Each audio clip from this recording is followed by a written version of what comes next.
By the end of January 1945, Berlin had become a city unrecognizable. Every corner echoed with fear. Air raid sirens pierced the silence twice a night, at 8 o'clock and 11 o'clock. People barely reacted anymore. They just grabbed what they could and headed to the basements. That routine became part of life. But it wasn't just the sound of planes overhead that unsettled the city. It was the stories carried in by refugees. Thousands had arrived from the east, pouring into Berlin with horror written on their faces. They spoke of Red Army troops crossing borders, setting fire to villages, and dragging civilians away. Many Berliners refused to believe them. Some even said they were exaggerating. But deep down, no one could ignore what was coming. Word spread fast that Hungary had turned. In late December, it officially switched sides, throwing its weight behind the Soviet Union. That sent a chilling signal. People began to whisper that the Eastern Front was collapsing. Soldiers on leave talked about chaotic retreats. Many hoped the Soviets would only go after SS men and top officers. Others, especially civil servants, prayed they'd be spared if they kept their heads down. No one trusted the newspapers anymore. The most reliable updates came from train station workers who overheard conversations or saw troop movements. Some Berliners began secretly tuning in to the BBC, risking arrest by the Gestapo. Still, others clung to Nazi promises. People like Promi, a loyal party man, kept preaching that Germany would turn the tide. The city itself was barely holding together. Public transport had broken down. Rubble blocked streets. Workers made long treks on foot, passing collapsed buildings and burned-out trams. Many lived in improvised shelters or crammed into cold basements. Portable beds and sleeping bags became prized possessions. But survival wasn't just about shelter. People began to talk about leaving, especially those who had heard what the Red Army was doing in East Prussia. Landowners and old military families feared they'd be marked for execution. Some tried to flee the city, but it wasn't simple. Goebbels had warned that anyone leaving without permission was a traitor. You needed a safe conduct pass, and those were hard to get. Even so, colleagues quietly told each other, "Don't come back. Stay where you're going." People started to dream about a village with food, about new documents, about posing as someone else. Foreign diplomats suddenly had a line of Germans asking for favors. Government workers quietly moved south, but the mood stayed heavy. The SS hadn't stopped killing. On January 23rd, they executed several men linked to the July 20th plot to assassinate Hitler. Count Helmuth James von Moltke, Eugen Boltz, Erwin Planck, the son of Max Planck, the physicist. All dead. Goebbels launched a final wave of propaganda. "We will win because we must win," he shouted. But even many Nazis didn't believe it. The slogan didn't inspire, it terrified. People were afraid to question anything, even in private. Alternatives didn't exist. The message was clear: fight or vanish. Goebbels showed up in the streets, giving speeches, inspecting troops. He tried to act like Berlin's last protector. Meanwhile, Hitler vanished. No more public appearances, just a radio speech on January 30th. His voice was weak, shaky, almost unrecognizable. Rumors swirled. Was he sick? Dead? Fled to Berchtesgaden? No one knew. But the people noticed. Goebbels stayed in the ruins. Hitler stayed away. And while bombs had broken the city's buildings, what came next would break its soul. The brutal fate of the Germans. In early 1945, Breslau, now called Wrocław, became one of the last strongholds in the east. Hitler had declared it a fortress city, meaning it was to be defended at all costs. But inside its walls, there was no glory. There was only hunger, frostbite, and fear. As Soviet troops approached, German officials ordered civilians to evacuate, but the timing was disastrous. The order came on January 19th, just as a bitter cold wave swept through Lower Silesia. Thousands of women, children, and elderly were forced to flee into the frozen countryside. There was no clear route, no proper supplies. Many left in the middle of the night with nothing more than a blanket and whatever they could carry. Horses collapsed on icy roads. Baby carriages were left behind in ditches. Children froze in their mother's arms. One young woman wrote a letter, folded inside a notebook found years later. She described watching her infant grow quiet in the snow, too cold to cry. She could do nothing. No warmth, no milk, no help. These columns of refugees stretched for miles, dragging what was left of their lives behind them. Many believed they were heading to safety, but the roads led only to more misery. Soviet tanks weren't far behind, and their reputation had already reached these desperate people. Stories of rape, executions, and looting had passed from town to town. The Soviets, fueled by revenge and vodka, saw no difference between Nazi and civilian. And it wasn't just the Soviets. Some of the worst violence came from units of the Polish army operating under Soviet command. According to NKVD reports, Polish troops carried out brutal attacks on German refugees and prisoners. One report described the execution of 80 captured Germans during a prisoner transfer. Only 2 survived, left buried beneath corpses in a shallow roadside ditch. Other survivors told of systematic killings, men separated from women, then shot in groups. Sometimes it happened in barns, sometimes in schoolyards. It wasn't spontaneous. It was part of a rhythm now taking hold across the East. Capture, strip, kill, move on. For many German civilians, especially those in the eastern provinces, there was no more government, no Wehrmacht, no protection. The state had collapsed. They were on their own. And while the East was consumed by chaos, a new kind of terror was marching onward. Eastward terror, the Red Army's advance. As the Red Army pushed deeper into eastern Germany, revenge replaced discipline. What the German forces had done in the Soviet Union, mass killings, burned villages, murdered civilians, now came back with terrifying force. Soviet soldiers advanced with orders to take territory, but many also carried hatred, and they expressed it with acts of violence that blurred the line between war and massacre. Town after town was overrun. Men were dragged from their homes and shot, sometimes in front of their families. Older boys were not spared. Those suspected of being part of the Hitler Youth or simply old enough to carry a rifle were executed on the spot or taken away without return. For women, it was even worse. In villages like Mettgethen near Königsberg and in cities like Nemmersdorf, Soviet troops committed mass rapes. Age didn't matter.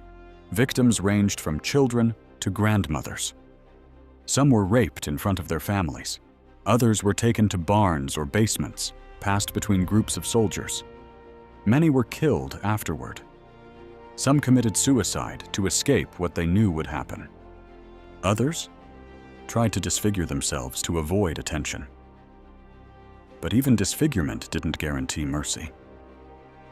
One Red Cross nurse later testified that some women had been raped repeatedly, even after they were already dead. Entire communities vanished. In some areas, when the Red Army couldn't find men to kill, they burned down what was left: farms, schools, homes. Livestock was stolen or shot. Fields were trampled. Anything of value was looted. And when there was nothing left, the soldiers moved on to the next town. Behind them, they left mothers without sons, wives without husbands, and entire villages filled with widows, orphans, and corpses. Children were not immune. Many were killed in the crossfire or during mass executions. Others were simply left behind, too young to understand what was happening. There were reports of infants thrown out of windows or left to starve. Some older children watched their entire families murdered in front of them and wandered alone until rescued or taken in by strangers. Others disappeared completely. The Soviets believed they were delivering justice. But for the civilians caught in their path, it wasn't justice. It was terror. The kind that left scars not just on cities, but in memories. Memories too painful to speak aloud, too shameful to record, and too widespread to ever truly forget. Yet even far from the Soviet front, civilians found no safety under Western occupation either. Western shadows, violence behind the front lines. While the Soviet front brought fire and fury, life under Western occupation brought a different kind of suffering. Colder, more organized, but no less dehumanizing. As the Allies rolled into Germany, they weren't just bringing victory, they were bringing judgment. German civilians, regardless of guilt or innocence, were often treated as one indistinguishable mass. Internment camps were set up all over the country. Many who were arrested had never fired a shot. Some were teenagers. Others were old men, civil servants, or members of the Nazi Party who had never held real power. Due process vanished. Prisoners were held without charges, sometimes for months. No lawyer, no trial, no contact with family. The worst of these were the so-called Rheinwiesenlager, or meadow camps, set up by the Americans along the Rhine River. Between April and July 1945, nearly 1 million German soldiers were crammed into open fields surrounded by barbed wire. Officially, they weren't prisoners of war. They were labeled disarmed enemy forces. This was not just a bureaucratic detail. It meant they had no rights under the Geneva Convention. No tents, no bedding, no sanitation. Just mud, cold, hunger, and disease. Rain turned the ground into sludge. Bodies lay uncovered for days. Some survivors reported being given less than 800 calories a day. Others died with their lips still stained green from eating grass. Journalist Marguerite Higgins visited one such camp and described the conditions as a sea of human misery. And it wasn't just reporters. German civilian Erika, whose husband was held in one of these camps, said she saw Allied guards throw chunks of bread into the wire like feeding animals. The men would scramble and fight over the food. Some died of typhus, others starved. Mass graves had to be dug near the camps. By some estimates, tens of thousands died, though exact numbers are still debated. And outside the camps, civilian life under occupation wasn't spared. French colonial troops stationed in parts of the Rhineland, especially from Morocco and Algeria, were reported to have committed assaults and rapes. Women and girls in small villages were told to stay inside after dark or flee entirely. Yet these stories were rarely discussed, brushed aside by the official narrative of liberation. The focus was on re-education. Germans were forced to watch documentary reels of concentration camps. Some broke down, others stared in silence. There was no space for grief of their own. No one wanted to hear about German suffering. And while the camps were hidden behind fences, a much larger exile was already underway across Eastern Europe. Uprooted and erased, the forced exodus of the Germans. After Germany's defeat, the suffering did not end with surrender. It took a new shape. It spread across borders, through frozen fields, across mountains, and along bloodied roads. Between 1945 and 1990, an estimated 12 to 14 million ethnic Germans were expelled from their homes in Eastern Europe. These weren't soldiers. They were farmers, bakers, widows, mothers with children, old men, families who had lived in the same towns for centuries. Most were from places like East Prussia, Silesia, the Sudetenland, and parts of Yugoslavia and Hungary. They were told to leave everything behind and walk. No home, no citizenship, no protection. At the Potsdam Conference in July 1945, the Allied leaders approved what they called an orderly and humane transfer of German populations. But what happened on the ground was anything but. There was no order. Winter came early. Snow covered the roads and forests. Refugee columns stretched for miles, mostly women and children pushing carts or dragging suitcases. Babies froze in their mothers' arms. Some were buried under trees. Others simply left behind. There was no food.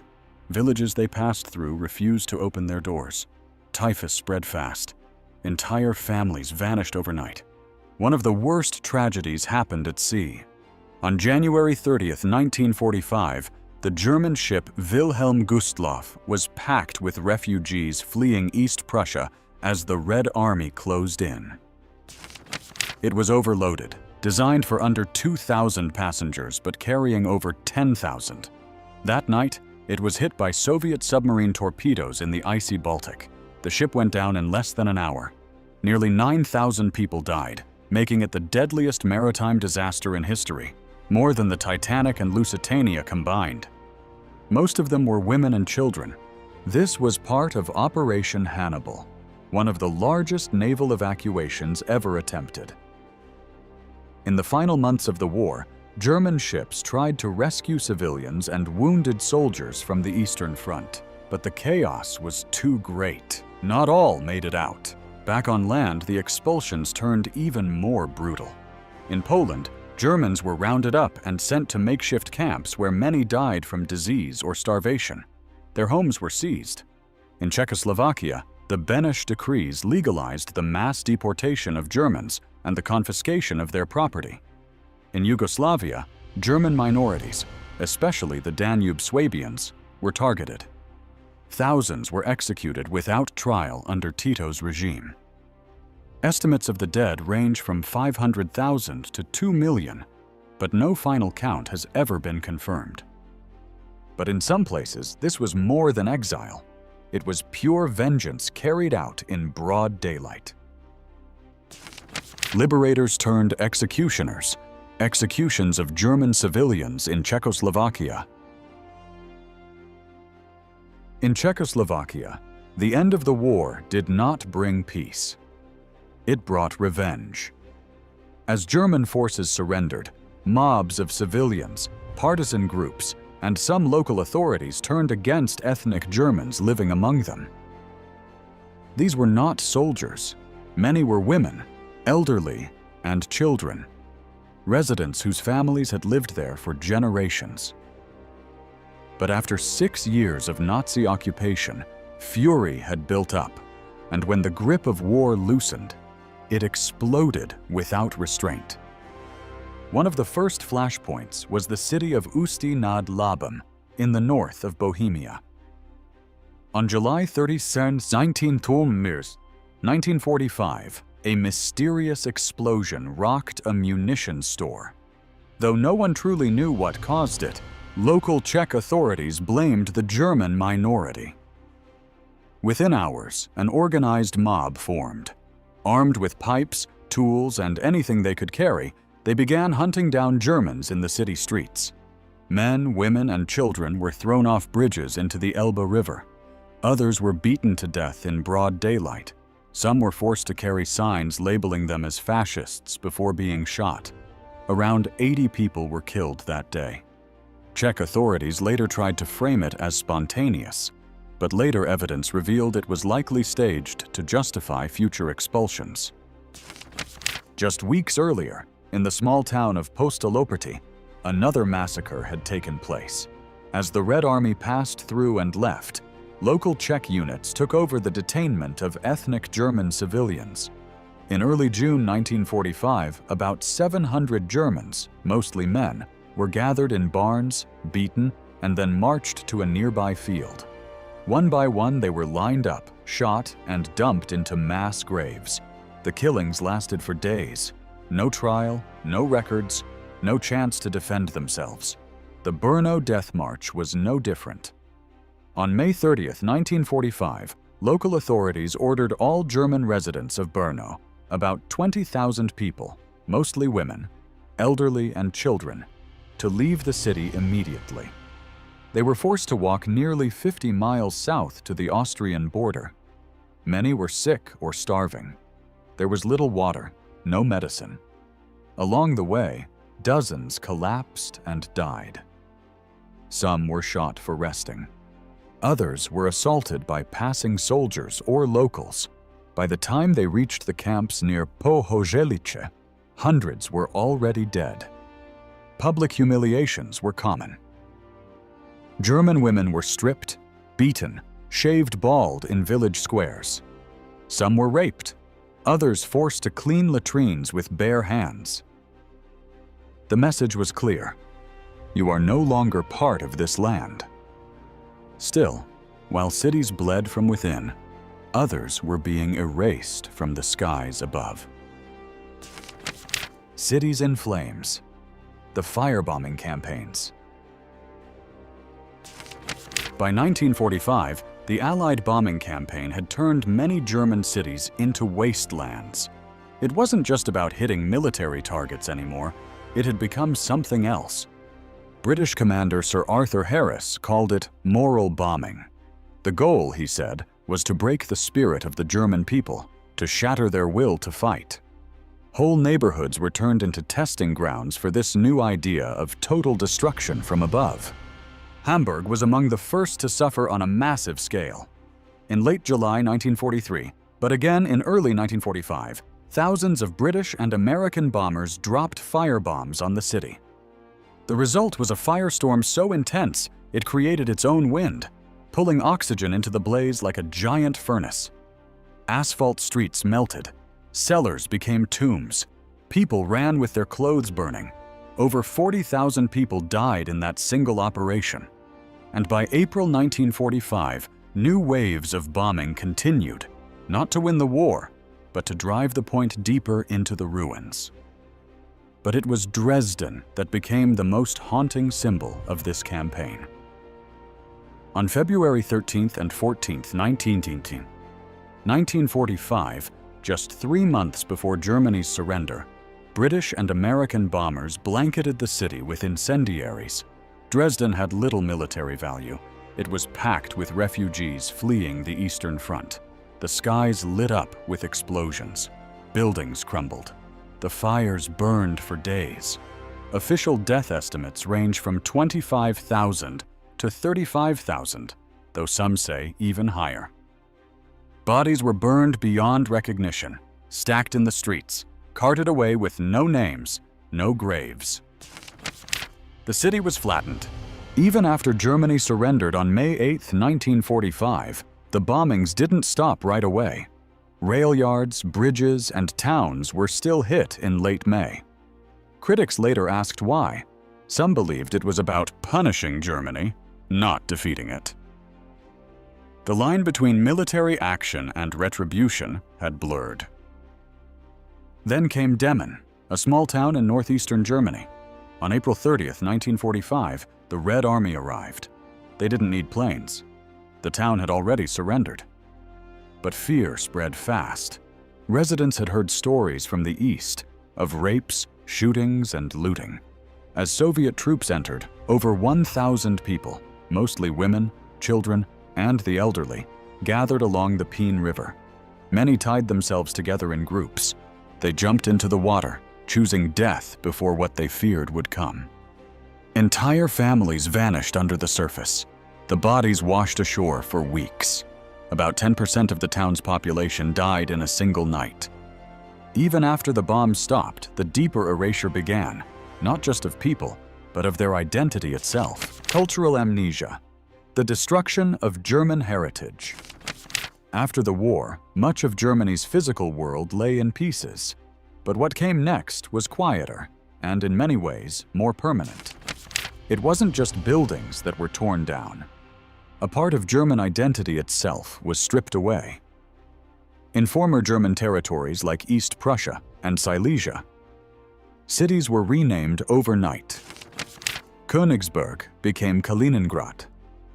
Stettin became Szczecin. Streets, monuments, and schools were given new names in Polish or Russian. It was more than geography. It was an effort to erase the memory of who had lived there for centuries. In these newly claimed territories, German culture was treated like an enemy to be hunted. Around 2 million books, novels, school texts, journals were destroyed in the years after the war. They were burned in piles or dumped into rivers, not because they were Nazi propaganda, but simply because they were German. Cemeteries were bulldozed or repurposed. Iron crosses were torn off graves. Churches were defaced or turned into barns. In some towns, German inscriptions were chiseled off walls. In others, statues of poets and philosophers were hauled away like scrap metal. This campaign wasn't only physical. It cut deep into language and tradition. Dialects that had existed for generations vanished. Silesian, East Prussian German, Sudeten dialects. These were once spoken in schools, markets, and churches. Now, they faded in silence. Folk songs disappeared. Regional holidays and customs were replaced by state-approved calendars. Children born after 1945 were taught in new languages, raised under new flags, and often told never to speak German again. Some of this was done out of revenge. Some of it was political, and some of it came from fear that leaving anything German behind might bring war again. But for millions of expelled families, it meant the loss of home in the deepest sense. Not just their houses or land, but their place in the story of Europe. They became people without a past, refugees in countries that had once been their own. It would take decades before any of this could be spoken out loud. In the West, there was guilt and shame. In the East, there was censorship and denial. And so for a long time, silence hung heavy over these memories. Towns were rebuilt, borders redrawn, but something remained missing. A whole culture had been swept under history's rug. Yet in the middle of this cultural ruin, hope quietly began to rebuild, stone by stone, woman by woman. Trümmerfrauen, the women who rebuilt Germany. In the middle of the wreckage, as the smoke cleared and the soldiers moved on, it was the women who stayed behind. They weren't soldiers or politicians. They were housewives, widows, secretaries, and former teachers. And they picked up the bricks. These women, later known as Trümmerfrauen, rubble women, became the hands that rebuilt Germany, one stone at a time. In Berlin alone, there were about 60,000 of them. They didn't have bulldozers or heavy machines. They formed human chains, passed bricks hand to hand, and used shovels, baskets, or their bare arms to clear the ruins. Every day, they showed up wearing headscarves and coats, some with babies strapped to their backs, others with children playing near the debris. They worked in silence, often unpaid, clearing the skeletons of what used to be homes, churches, and shops. Many of them had lost everything: husbands, sons, homes. But they carried on without fuss.